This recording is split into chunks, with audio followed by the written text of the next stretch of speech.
సంతు cell చూసుకుంటా అలా కూర్చోకపోతే వెళ్ళి కూరగాయలు కట్ చేయొచ్చు కదే. సరే వదినమ్మా. కూరగాయలు ఎలా కట్ చేయాలి ఏంటో, మనం ఇప్పుడు కట్ చేసిందే లేదు. అన్నీ హాఫ్ ఆఫ్ కట్ చేస్తే అయిపోయాయి. ఇంతకీ నిమ్మకాయ వెజిటేబుల్ ఫ్రూటా? వెజిటేబుల్ బాస్కెట్లో ఉంది కాబట్టి వెజిటేబులే అనుకుంటా. ఏంటి ఇంత పడుకుంది, ఎలా కట్ చేయాలి దీన్ని? 3 ముక్కలు కోసి పడేస్తే అయిపోయాయి. అమ్మైసా, ఈ టమాటో భలే మెత్తగా ఉంది, కట్ చేయగానే భలే కట్ అయిపోయింది. క్యాప్సికమ్ ఎలా కట్ చేయాలి? రౌండ్ కట్ చేసి పడేద్దాంలే.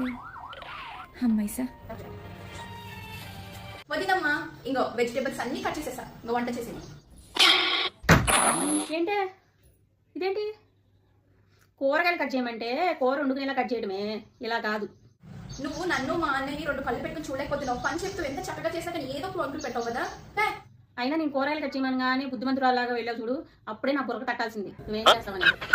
చిచ్చి, నా బతుకు నాకే వచ్చి